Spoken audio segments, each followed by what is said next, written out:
안녕하십니까. 위덕대학교의 황상준입니다. 일단 발표문을 받았을 때의 느낌과 그다음에 지금 이제 오경호 교수님께서 본인의 소회와 집필의 의도를 밝혀주셨기 때문에 조금 더 선명하게 머릿속에 각인되는 부분이 있고 그 말씀이 정확한 것 같습니다. 만해 한용운 스님의 그 정신이라든지 불교에서 원천이 되고 있는 부분이 약간 희석되고 시대에 따라 잊혀져가는 부분이 있어서 오늘 같은 좋은 발표회 장에서 한 번 더 환기시켜주고 저희들한테 새로운 면을 보여주는 좋은 논문이라고 생각합니다. 제 논평문은 29페이지에 있습니다. 그래서 이 토론문에 대해서 간략히 읽고 정리하겠습니다. 오경호 선생님은 근대 불교를 중심으로 본인의 학문적 연구 성과와 함께 학계의 연구 동향을 자세히 관찰하고 분석을 통해 만해학 분야를 지속해 연구해 오셨으며 이를 바탕으로 논문과 저술 활동으로 만해 한용운 스님의 정신과 사상이 널리 선양될 수 있도록 학계에 크게 기여하고 계신 학자이십니다. 먼저 여기에 감사를 드리며 토론자 또한 이번 학술대회를 통해서 배움의 기회로 삼고자 합니다. 여기에 조선 독립에 대한 감상에 관하여 발표자의 예리한 시각으로 시대적 사상적 배경을 새롭게 조명하였기에 그 가치가 드러나기를 토론자 또한 기대합니다.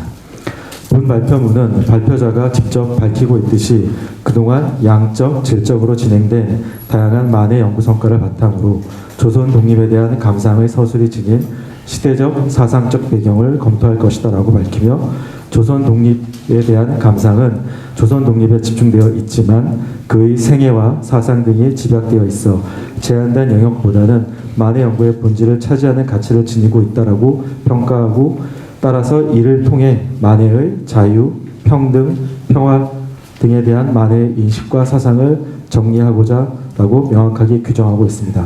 또한 오늘 사회자께서도 정확하게 짚어주신 것 같아요. 이 내용을 더불어 앞서서. 논자가 견지하는 입장에서 조선 독립에 대한 감상에 관한 연구 성과를 토대로 하여 그간 관가되었던 불교의 존재와 기여에 대해서는 그 검토가 희미하다는 입장에서 기술하고 있습니다.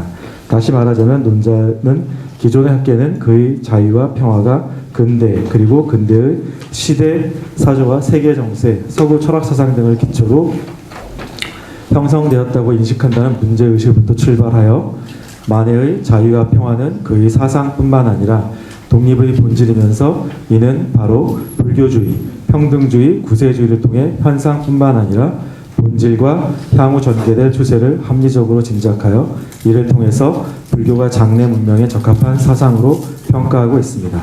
또한 만해의 사상에서 불교는 보편적으로 등장하는 자유, 평화, 평등의 원천으로 평가하고 있습니다.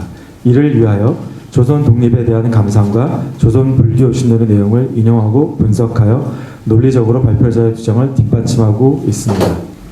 발표자의 연구와 노력에 먼저 지면으로나마 다시 한번 감사를 표하고자 합니다. 발표자의 연구가 앞으로 지속되기를 기대하며 발전적인 토론을 위하여 이하 3가지 정도의 질문으로 토론자 역할을 다하고자 합니다. 행여 저의 과문으로 연구자분께 누가 되지 않기를 바랍니다. 발표자는 그동안 양적, 질적으로 진행된 다양한 만해 연구 성과를 바탕으로 하여 연구를 진행하고자 한다고 적시하고 있습니다. 그러면서 각주 6번에서 만해 관련 연구 성과물의 일부를 대표적으로 열거하고 있습니다.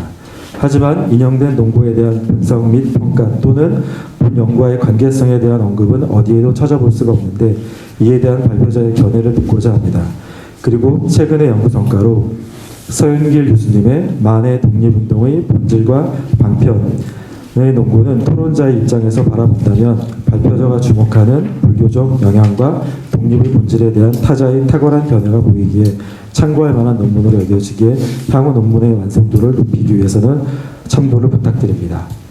발표자는 제3장에서 인용문을 통하여 만해의 자존에 대한 개념과 가치를 드러내면서 독립의 방략을 체계화하고 투쟁 방안을 제시하였다. 요컨대 만해가 제시한 독립의 시작과 끝은 자존에 있었다. 그의 이와 같은 독립운동에 대한 태도는 수동적이고 소극적인 태도가 아닌 자유와 평등, 평화, 평등이라는 조선의 독립과 세계 평화의 원칙 등에서 태동했다라고 인식하고 있습니다. 반면에 다른 인용문을 통해서는 일본이 조선의 독립을 앞장서서 승인하면 조선인은 일본인에 대하여 가졌던 합방의 원한을 잊고 깊은 감사를 표할 것이다. 뿐만 아니라 조선의 문명이 일본에 미치지 못함은 사실인즉 독립한 후에 문명을 수입하려면 일본을 외면하고는 달리 길이 없을 것이다. 왜냐하면 서양 문명을 직수입하는 것도 절대로 불가능한 일이 아니나 길이 멀고 내왕이 불편하여 언어 문자나 경제상 곤란한 일이 많기 때문이다. 발표자는 만에는 일본이 조선의 독립을 승인하면 조선은 그 원한을 잊고 감사하며 서양 문명을 요 인용문을 인용하셨는데, 제 개인적인 견해로는 위 인용문은 자존의 성격을 가졌다기보다는 당시 정세에 비추어 보아 현실적 난제를 극복하기 어렵다고 판단하였기에 조선인의 서양 문명의 수용적 측면에서의 한계를 만해의 기준을 규정하고 있다고 생각합니다. 반면에 또 만해 스님은 조선 독립에 대한 감상의 조선 민족의 실력에서는 조선인은 당당한 독립 국민의 역사와 전통이 있을 뿐만 아니라 현대 문명과 함께 나올 만한 실력이 있는 것이라고 적시하고 있는데, 이에 대한 논의도 필요하다고 생각합니다. 또한 희망이라는 말로 표현하기에는 조금 과하다는 생각이 들기에 질문을 드립니다. 그리고 세 번째, 발표자는 제3장의 사상적 배경에서 평등주의는 불평등에 반대하는 주의로 공간과 시간을 초월하여 얽매임이 없는 자유로운 진리를 말하는 것이다.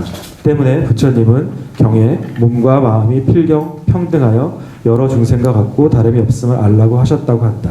세계주의 역시 자국과 타국, 이주와 저주, 이 인종과 저 인종을 논하지 않고 똑같이 한 집안으로 보고 형제로 여겨서 경장이 없고 침탈함이 없어서 세계 다스리기를 한 집을 다스리는 것 같이 함을 이름이 이같다면 평등이라 해야 할 것인가 아니라 해야 할 것인가 라고 하여 세계주의가 평등주의 다른 말로 해석한 것이다 라고 기술하고 있습니다. 먼저 때문에 부처님은 경에 몸과 마음이 필경 평등하여 여러 중생과 같고 다름이 없음을 알라고 하셨다고 한다. 그래서 경은 구체적으로 어떤 특정 경전을 의미하는 것인지 아니면 부처님의 말씀 또는 가르침을 의미하는지 궁금합니다. 그리고 자국과 타국, 이하 생략하고 뭐뭐 할 것인가가 아니라 해야 할 것인가의 출처는 어디인지 궁금합니다. 그리고 이하 그 밑줄 친 부분도 출처에 대해서 좀 밝혀주셨으면 좋겠습니다. 이상입니다. 고맙습니다.